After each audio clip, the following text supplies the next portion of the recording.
An ambitious house. Kings ruled the Silverlands until a mysterious fog descended from the heights and devoured the lives of everything it touched. Generations after the event, only a few ruling houses are in charge, with House Lionhelm aspiring to unify the realm again through the appointed governors of the Regency. A world of politics and magic. At the age of 14, Tekla Lionhelm should take the reins of her future, but between religion and research, she must also consider marriage.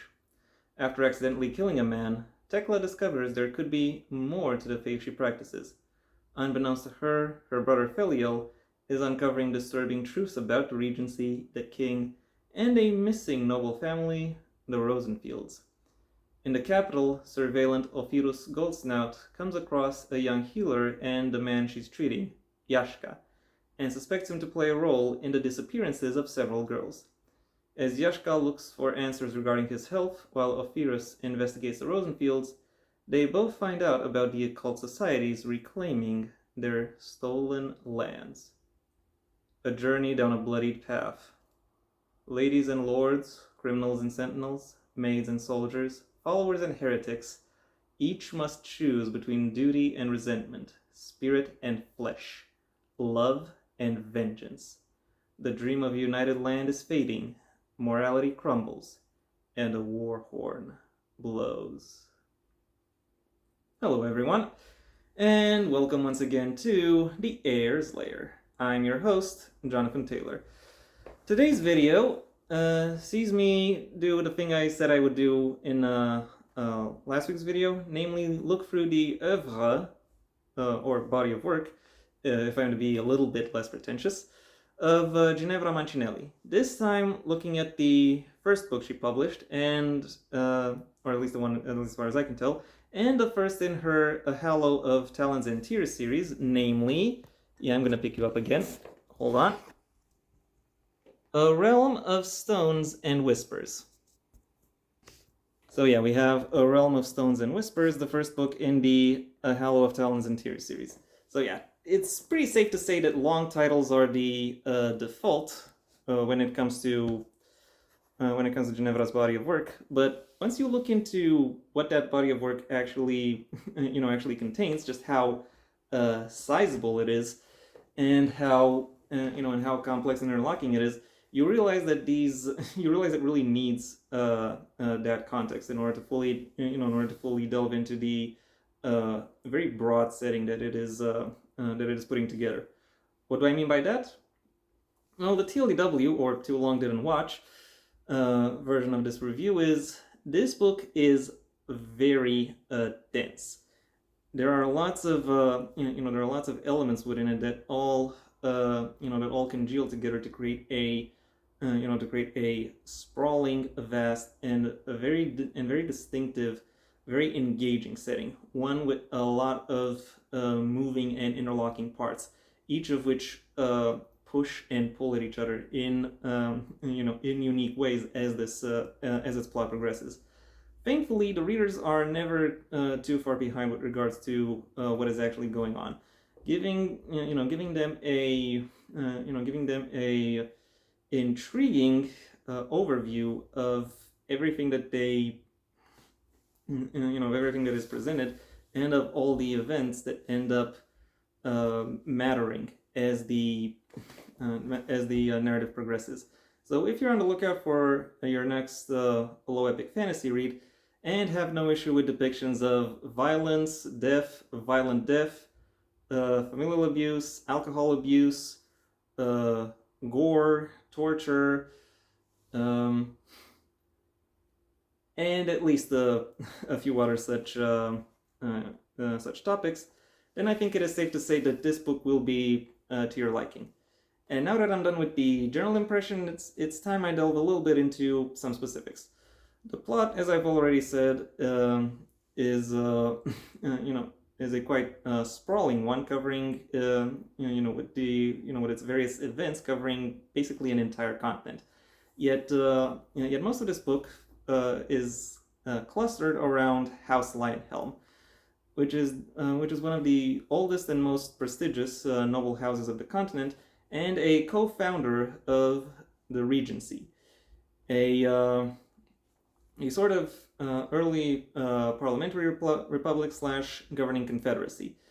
And I have to say that is a somewhat interesting development. Particularly in the context of medieval-esque or medievalist fantasy, which kind of rarely delves into delves into early republican uh, general shared power governance models. But Regency in particular is also quite interesting for for how it's laid out, how it functions, and particularly for its egalitarian approach, towards stuff such as admission and promotion. There are, however, while that is an interesting point, it does also have some drawbacks. And chief among them is really the fact that its borders are a little bit hazy, both in terms of where exactly it is authorized to function and to what extent, and also what kind of tasks it's really capable of picking up. There are some that are hinted at. However, I find the consistency both in terms of geography and legislation to not really be there, unfortunately. Thankfully, any flaws that the world building might have in how underdeveloped the Regency is are quite handily made up for by the detail and attention that Ginevra gives to each of the locations that she presents, each of which have a broad variety of their own distinctive and individualized elements and attributes, making each place that the characters visit both recognizable and memorable. The large gardens of Strongshore, for example, or the main palace of Edgemere, the main citadel of the Regency, and so on and so on. There's a lot to visualize, and all of it is quite interesting, and it is very much this, and I'm very much looking forward to reading what else this world has could have in store for its potential readers in future books. What really helps put Ginevra in a in her own tier, or what really makes her stand out, is, however, her characterization and how she's able to establish, to both introduce and establish characters, each of which have their own distinctive and rich and vivid inner worlds, each of which have a clear scope of motivations and backstories that are almost effortlessly conveyed towards the audience. And each of these, and it is these factors about them that make them intriguing characters to read about as the audience observes the push and pull between within them as they decide what the various actions should be with regards to the various developments that the plot and in a broader sense the world presents. I can't really talk a lot about the plot itself beyond what I've said beyond what I've read in the synopsis, because spoilers. However, there are 3 main plot lines that I think I can go down to, which I think help emphasize the breadth of this narrative.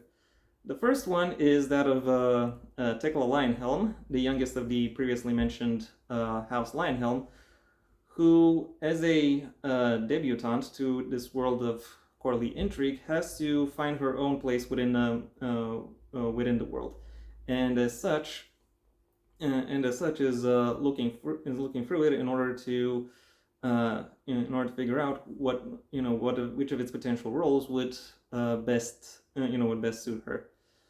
The second character worth noting is Yashka, someone who has experienced ritualistic violence in the past and is looking to find out who is carrying out said ritualistic violence and for what reason.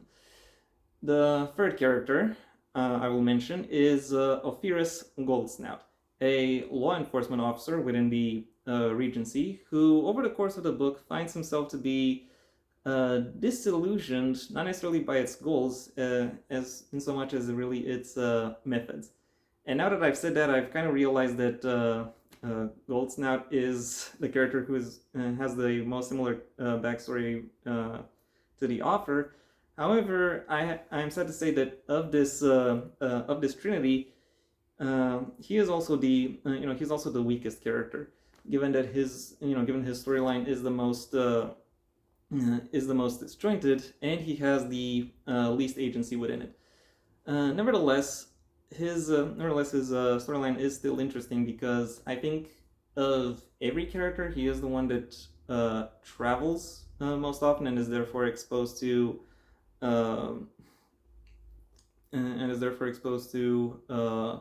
most locations, thereby allowing a broad reach for the audience to look into. However, as I said, I think his agency is somewhat underdeveloped over the course of this book. And when he does actually get to showcase his agency, let's say I am not particularly impressed by his professionalism. The other two characters, by contrast, have some quite similar storylines in the sense that both require them to learn about the workings of the world, even if for different reasons and with different goals. And it is through their explorations that the audience really gets to see what this world is really like, how it functions, and what exactly its defining characteristics are. But then again, these are just free characters in a cast in a cast of maybe, I'll say, 24, each of which, as I've already said, has their own very clear and very distinctive motivations and backstories, each of which has something that makes them compelling to follow. So yeah, that I found was worth mentioning. And I think any character has the opportunity to become some reader's favorite character, and not just in general, but with this book in particular. You as a reader are bound to find a character that you're gonna latch onto. Overall, even though this book doesn't really touch upon the heights of finesse, even though as I think this author could still be capable of pulling off, her ability to bring a broad setting with a variety of perspectives to life, or Ginevra's ability to bring such a broad setting to life and utilize all of the various perspectives that she is, helps elevate the story and makes it a very intriguing read within the indie epic fantasy field. My final rating for A Realm of Stones and Whispers is a 4 out of 5. And yeah, that was my review. Thank you for your attention. If you enjoyed it, well then please like the video, maybe even share it wherever you think other people will also like the video. If there is anything you'd like to add, either to the book itself or to my review of it, that's what the comment section is for. And if you want to see when my next video gets released, well then please subscribe. And ideally also ring the bell or do whatever else YouTube will ask of you in order to keep you notified. My books, the first of my own Heir to the Empire series, The Next Generation and The Path Not Taken, are available at various book retailers under their respective master links in the description down below, right past my social media links, which I also suggest you check out should you choose to. I also have a second channel where I generally talk about whatever crosses my mind. Though typically I'll still be talking about narrative analysis, though for works outside of the printed word medium. If my thoughts on the printed word medium are of greater interest to you, then I suggest you stay on this channel and go through my extensive backlog of book reviews, writing advice, and miscellaneous connected topics. If that doesn't interest you either, then I suggest you go ahead and do whatever you want the rest of your day, because it is your day after all. And yeah, that was all I had to say. So until next time, I am Jonathan Taylor, and this has been the Heir's Lair.